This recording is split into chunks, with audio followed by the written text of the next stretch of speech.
Welcome all. This is the panel on building resilience, climate and equity contexts of social prescribing. Welcome to the panel. We're so glad that you're here. My name is Fiona Miller. I'm a professor at the University of Toronto, and I direct an initiative called CASCADES, which is co-hosting this panel. So briefly, CASCADES is actually a grant funded by Environment and Climate Change Canada to support climate action and awareness in healthcare. And we're based across the country. We're based at Dalhousie University, which is the traditional and unceded territory of the Mi'kmaq. We're based in Montreal, which is the traditional territory of the Haudenosaunee and the Anishinaabe peoples. We're based at the University of British Columbia, which is the traditional and unceded territory of the Musqueam. And we're based where I am at the University of Toronto, which is the traditional homes of the Huron-Wendat, the Seneca, and the Mississaugas of the Credit River, and the current home of many different First Nations, Inuit and Métis peoples from across Turtle Island.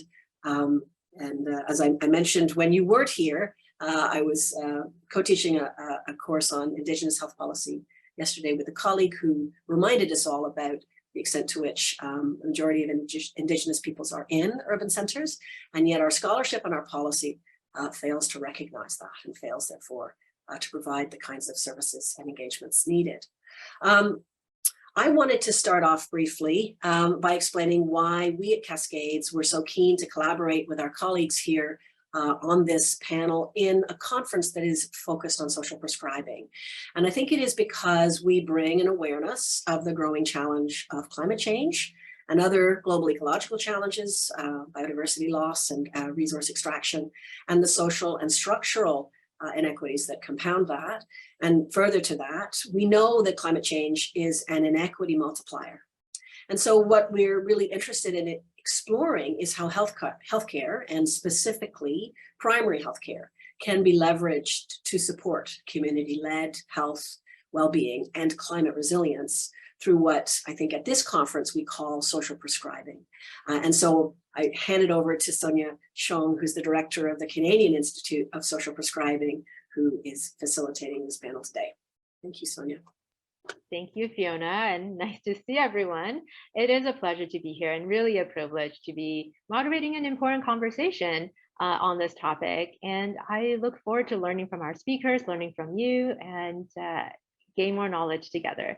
So I'm delighted to introduce the two phenomenal individuals. You already heard a sneak peek from Imara, but Imara Ajani Ralston is the director of the Community Climate Resilience Lab housed at the Dal Alana School of Public Health.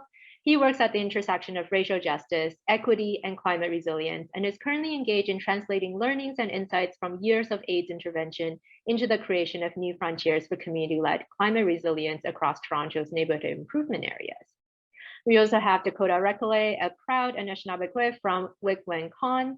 She is the Cultural Safety Manager at the Indigenous Primary Healthcare Council, where she supports training for individuals working in the healthcare system to learn the importance of adopting culturally safe practices to ensure the best quality of care for Indigenous people. We did have a planned third speaker. Selma Toba, unfortunately, is not able to join us today, but I am certain we will have a full and vibrant conversation nevertheless. So Imara, over to you again.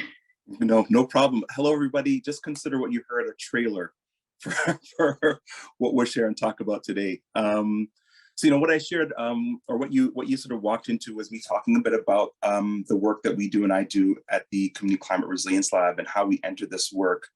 We enter this work through the intersections of racial justice and a commitment to working at the intersections of racial justice, climate resilience, and climate action.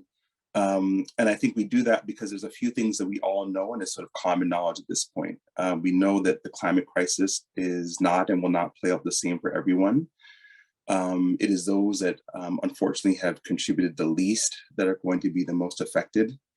And so a racial justice orientation towards this truth really centers power and intention in the conversation about climate crises, inequity, and racial injustice. And so what that means is that when we think about the disproportionate impacts of climate crises on Indigenous, Black, and racialized communities that have already experienced long histories of different disenfranchisement and dispossession, we don't frame it or understand or approach the conversation as though it is the accidental byproduct of progress, as it can often be framed. And so one of the examples that I like to give is Hurricane Katrina in 2005. And when you hear people talk about it, people sometimes, and some of the stories that are told and the way the narrative is framed, is that it was a really good depiction of the breakdown of relationship between Black communities in the Ninth Ward and across the area, and political representatives, policymakers, emergency responders, and health providers. It was a breakdown of relationship. I think a racial justice standpoint and racial justice lens looks more soberly at history, systems, and structures, and recognizes that in fact, what we saw play out was a purposely built relationship between Black communities in the Ninth Ward, political representatives, policymakers, emergency responders, and health providers. And that purposefully built relationship comes from long histories of systemic anti-Black racism and white supremacy, meted out through segregation policies, redlining, et cetera. And so when we think about the intersections of racial justice and climate resilience, what we recognize is that the disproportionate environmental vulnerability that some communities faced isn't by a byproduct, isn't an accidental byproduct of progress, it's by design. And so for the lab, we're particularly focused on thinking about this work through the lens of legacy and liberation. Legacy being that we take sober-minded looks at what the Canadian context of anti-Black racism, systemic anti-Black racism means and how it shaped our city and the health and life outcomes of Indigenous, Black, and racialized folks across the city. And we have to be honest about what that means for how the climate crisis will move forward.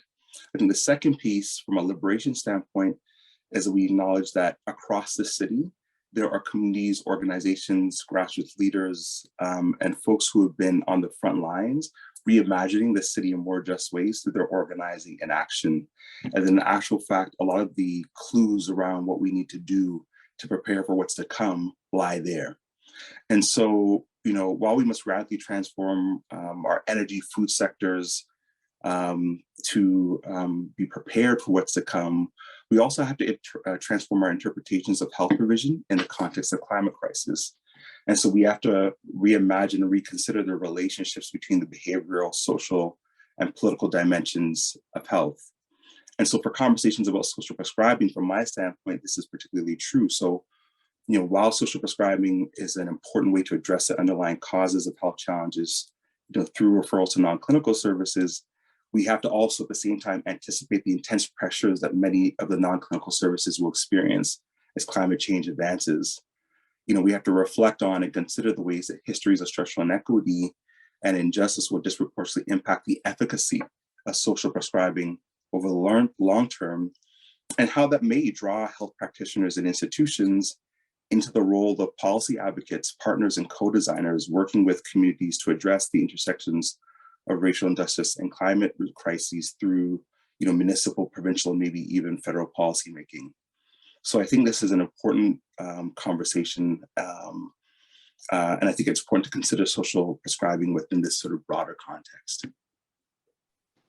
Thank you, Mara. And I think I hear a lot of echoes from what was said earlier with Daniel and the earlier panelists in the session around, social prescribing as a tool is a great tool, but does not replace public policy and good policy that addresses many of the things that you talk about. And that's an important kind of precondition or contextual factor that needs to happen at the same time. So thank you for that. Dakota, over to you.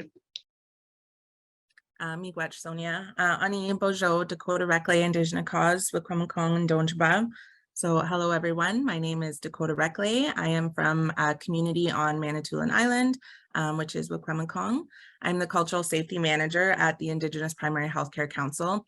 And so a lot of the work that I do involves building awareness around historic and contemporary experiences of Indigenous people in Canada.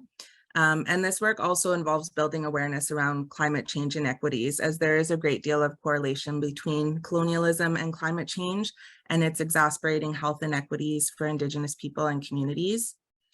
So connecting climate change to colonialism requires recognition of those histories that continue to impact our present realities on our healthcare inequities. So Indigenous people, sorry, I just seen my face come up really big on the screen, kind of threw me off a little bit. So Indigenous peoples are stewardships of the land, and with the removal and displacement of Indigenous people from their lands historically, it disrupted historical land management practices that Indigenous people have been practicing for time immemorial. And colonialism further exacerbated the effects of climate change because things such as wildfires and flooding and many other environmental events that occur adversely impact communities every year. They result in mass evacuations from their communities, which further results in separation of families, culture shock, and in many cases, inadequate medical attention due to just not having accurate or up-to-date information when providing care through these evacuations. So Indigenous people historically take care of the land. They follow many teachings that talk about future generations, and one being the 7th generation principle, which is based on the belief that the decisions we make today should result in a sustainable world 7 generations into the future. And so this all does tie to social prescribing on many levels, but as Amara talked about too, we do need to go beyond that and look at policy change. Especially for Indigenous peoples and our minority populations. And Indigenous people, communities, and especially Indigenous-led healthcare has been practicing the concept of social prescribing for a long time. It's not something that's new to our communities. They've always looked at ways to integrate all the quadrants of one's health, looking beyond just their physical health, and also heavily relying on the cultural connection that we have to the land.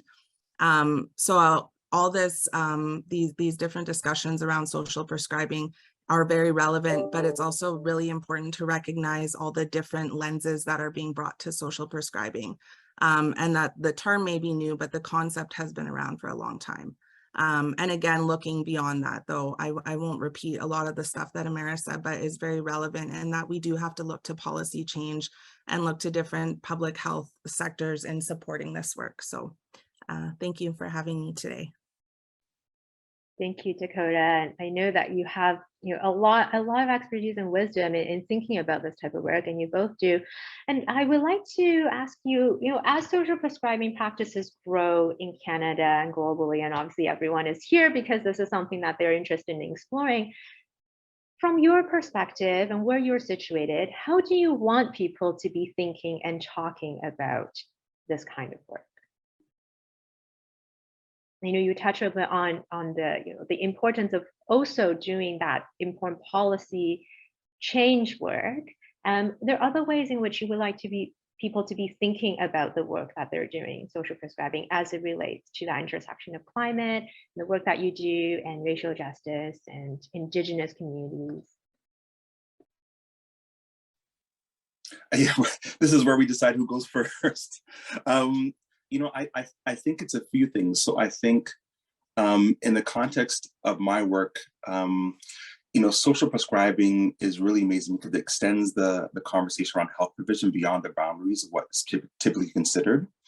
But I think when we talk about reaching out to new services and providing new ways to address the sort of social determinants of health, we also have to think about the agencies and the services that are providing that. Whether or not they operate within the context of 1, commitments to equity, or 2, commitments to racial justice, truth and reconciliation, how they are situated to move into the future with the impending climate crisis, or the climate crisis that is already upon us. And I think in many ways, the thing that from a racial justice standpoint, that I think is really important for us to consider, particularly for those who are engaged in social prescribing and the services and supports that are involved in that sort of constellation around the folks who are doing the prescribing, is the need for intense, committed foresight around what's to come and what impacts that will have on the communities that health practitioners serve.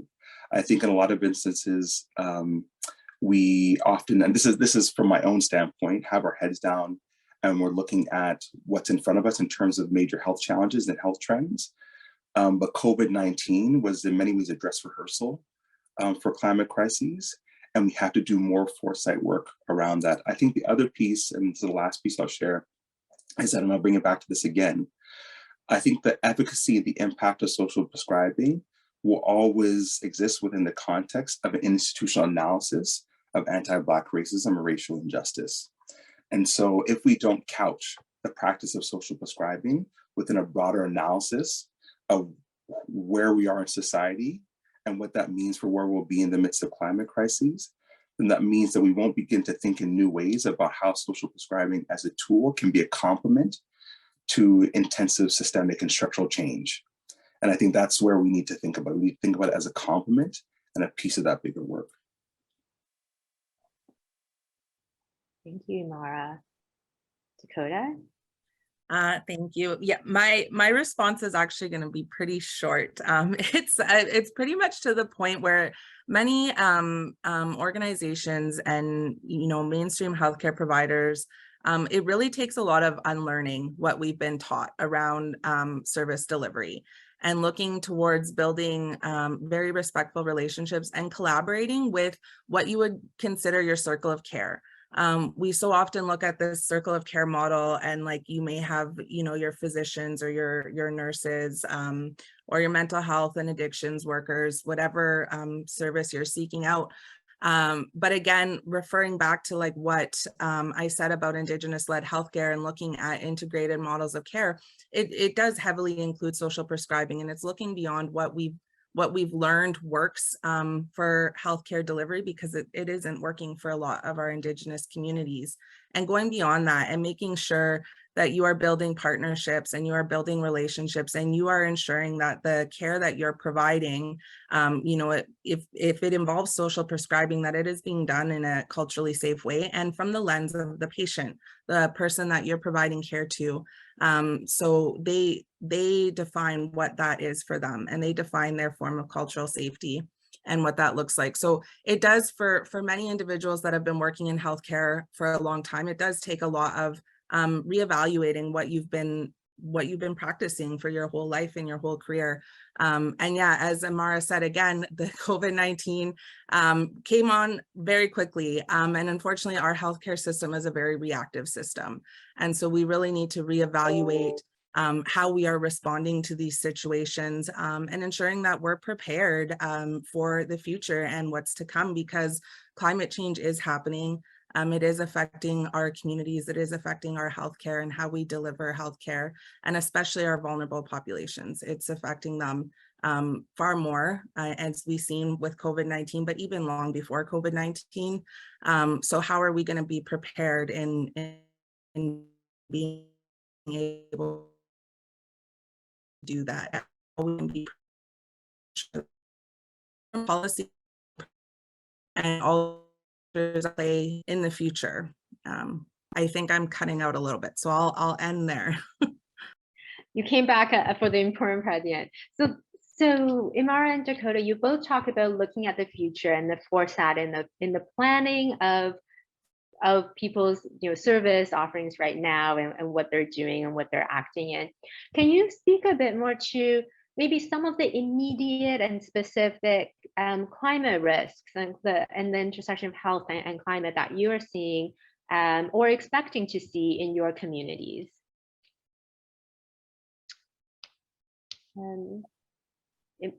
Dakota, you want to start this one off? Sure. I may have to turn my camera off. So I do live in a community that has very poor internet, unfortunately. And so sometimes when I cut out, if I turn my camera off, it helps with my bandwidth. So maybe just like put your hand up if I freeze or not, and then I can turn it off. But again, I think just it's reiterating what I was saying about Indigenous-led healthcare and some of the things that we're already doing. And it's really taking a step back even and trying to find, that work-life balance for our people. Like we live in a very, very busy world and everything is so fast-paced. And so with our Indigenous-led healthcare and the models of care that are in place, it's revisiting, what Indigenous people were doing historically when it comes to their traditional practices and ceremonies and all the various activities that were done to actually mitigate the risks of climate change. And again, some of these could be considered, some grassroots level, but they are practices that Indigenous people have fully integrated into their healthcare journeys and have been doing. And so when it comes to communities participating in different healthcare initiatives that like land-based programming, for example, which is another new term that's used to explain a lot of the work that Indigenous communities do, but it's not something that's new. It's something that's always been fully integrated into their health and wellness. And that connection to the land is a really important piece of their culture. So participating in community hunt camps, for example, it's not just about going and hunting. They speak about using everything that animal has given them, everything that the land gives them when they're there. And they share these teachings with their families, and they're able to pass these teachings along to their children.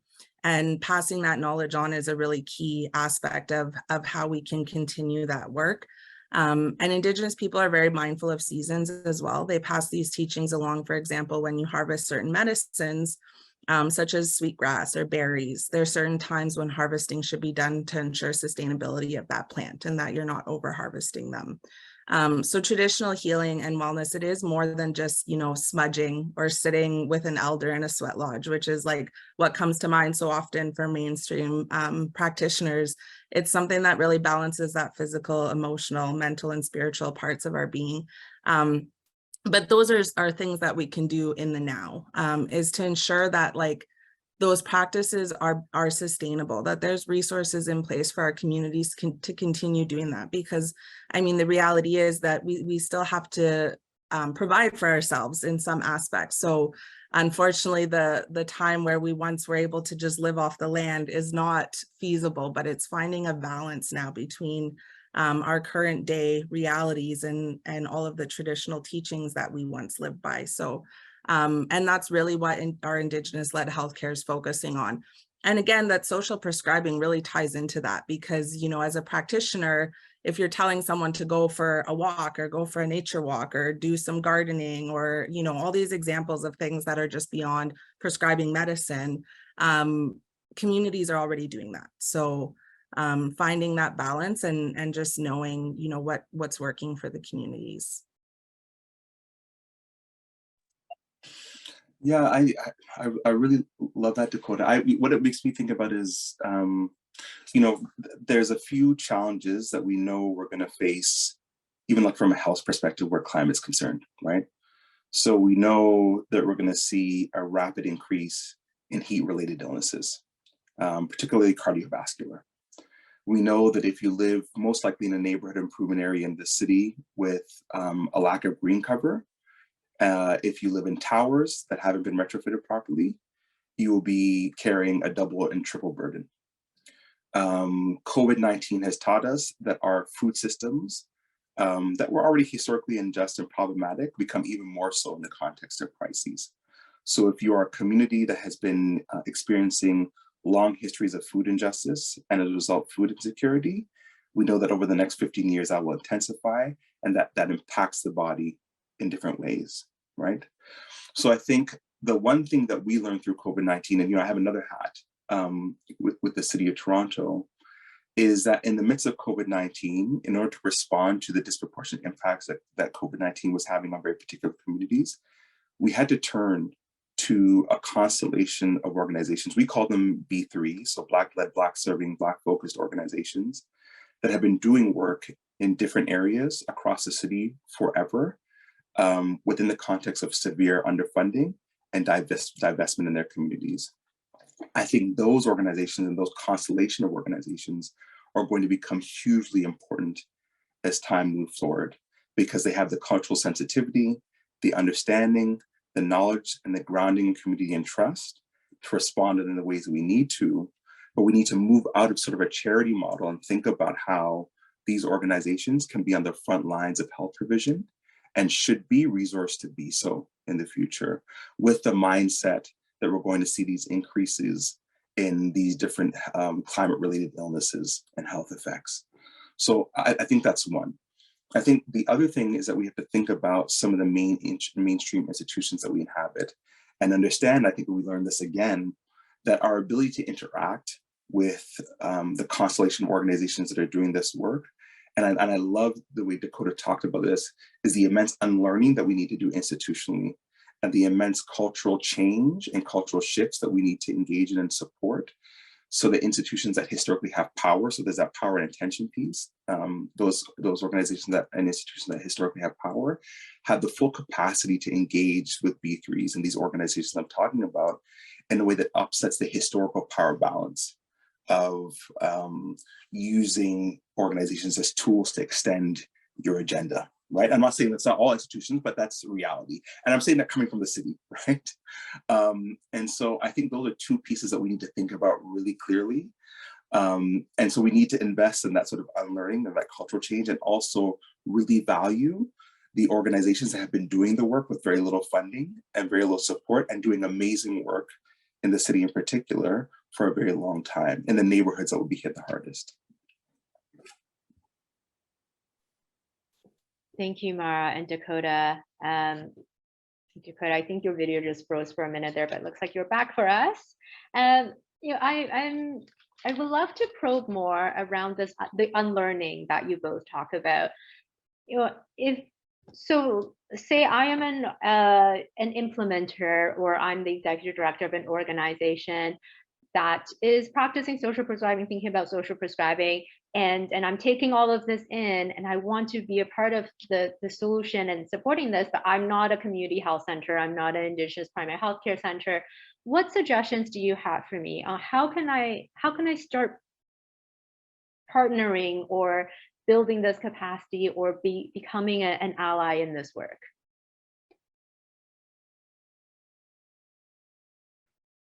Dakota, I feel like you're ready to go. I'm ready. I'm hitting my button. Again, I think it's just that meaningful engagement, right? It's understanding that there is power imbalances in our system. I think recognizing that first is key on this journey to, and again, like, yes, it's unlearning, but not really. I think it's a culture shift, like Amara said. It's it's teaching yourself, a different way of interacting. And just trying to shift from what has been considered normal. And so recognizing those imbalances in our system and engaging in a meaningful way, that really is key. And it makes a big difference for a lot of our organizations. Like, if you are approaching them in a meaningful and respectful way and saying, hey, like, you know what, I know this is what we've been doing, it's not working. Can we sit together and let's, do some strategic planning to put something in place? One thing I can speak for Indigenous organizations and communities, and a lot of our vulnerable populations, is many times we're an afterthought. And so, a model's put in place or something is put in place, and then they approach us and say, hey, how do we indigenize this?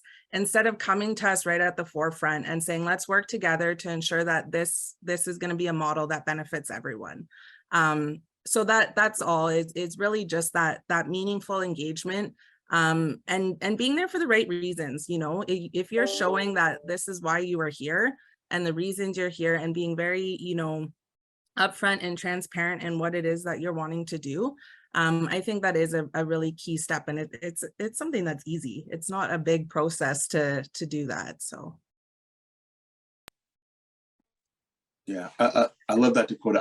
I'm trying to think through it. I think there's a few things. I think if you're an ED or if you're in a particular institution, I think there are always underlying and sometimes unexplored norms that undergird your institution's understanding of health, or ill health and disproportionate ill health.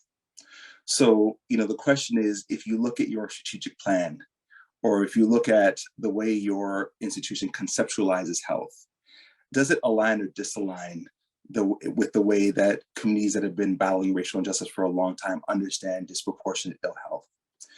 If it doesn't align, if it is a framing of health and potentially the intersections, for instance, of climate crises, that has an undergirding perspective that this is the accidental byproduct of progress, and that we're not existing and so to Dakota's point, we're not existing in a world born out of colonialism and racial injustice, then it means that you start the conversation in a very different place. So I think, one, again, it's coming back to that culture change work. I think, two, sometimes institutions can't do it alone. And so I think Dakota named this, but co-design and using co-design to redesign and reconceptualize health from this new standpoint can be a super important step forward, because it means that the work of social prescribing, it means that the work that health practitioners are moving forward sits in a different cultural valuation of health and a different understanding of history and its connections. And I think that shifts the conversation dramatically. It changes who you choose to partner with. It changes what upskilling and capacity enhancement within your organization looks like. It challenges your relationship with other powerful institutions and their role in either eroding or contributing to the health of the communities that you aim to serve. So sometimes I think it's about stepping back and going to that deep work with the idea of ensuring that it has an impact on the work of folks that are social prescribing or providing health supports and health provisions in different ways. And that's much bigger work, but I think to me that's a part of it. I really appreciate that, and I really appreciate both of you in terms of framing it. Social prescribing is relational work. It's not just the referral pathway. For it to actually be impactful in that and transformative, it needs to be a change in the relationship and how we think about this relationship. So I really, really appreciate that. I'm curious to probe more as to, how does climate change and climate resilience introduce perhaps different components to this, or specific components to it? Is it more of this? Is it the same as what you speak to, or are there particularities that we haven't touched on in terms of how do we do this work intentionally, bring in the lens of climate resilience?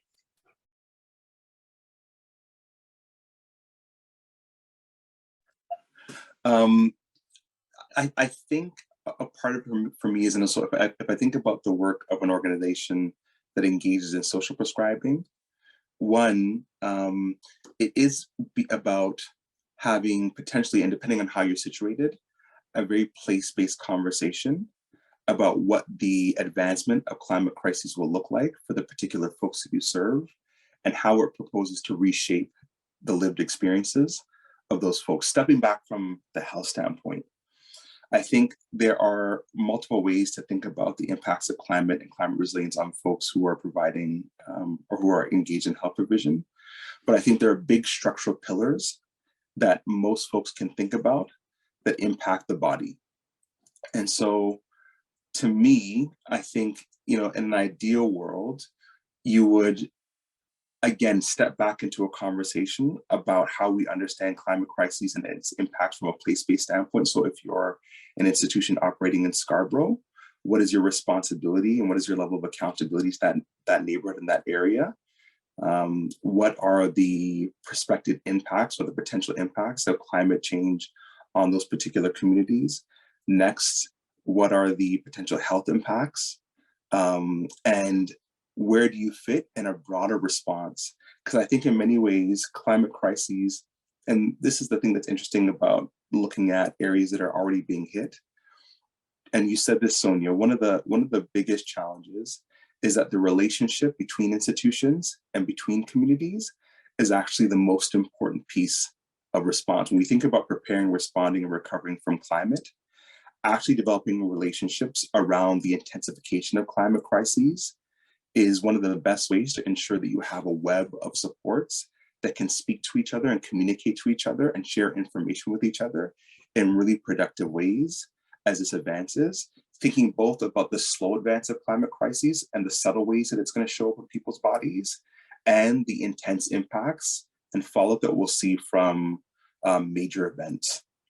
And so if we can focus on, one, starting that conversation around climate resilience, thinking about how that reshapes your relationships on a place-based level, and then figure out how to cultivate really strong and new relationships. Again, I'm harkening back to this idea that there's a whole bunch of organizations that may not fall into the purview of that institution's previous understanding of what they do, but maybe now should.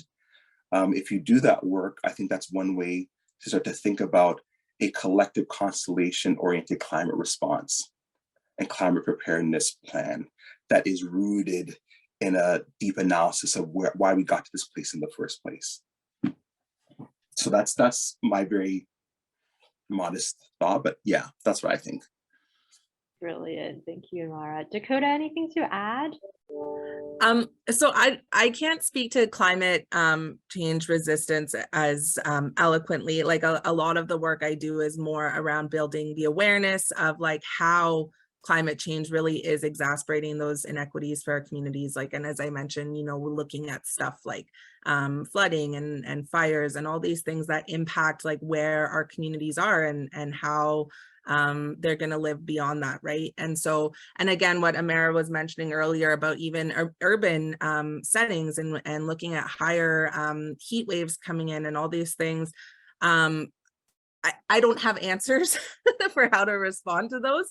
But again, I think it's just working with our organizations, like that collective relationship building and the collaboration. And it is going to take a lot of restructuring and building some very strong, healthy relationships to make sure that there are effective response plans in place. Thank you, Dakota. And I just a thought as you both were talking before we wrap up is I think the where I'm situated now within the Canadian Red Cross, of course, there is a huge capacity and desire to think about how do we do this well and in responding to climate emergencies. You know, the preparedness part is vitally important and it's something we need to get to. But in the meanwhile, what does this look like in responding in the aftermath of emergency? So lots of thoughts and conversations to keep going. But as we wrap, Fiona, back to you to close us off.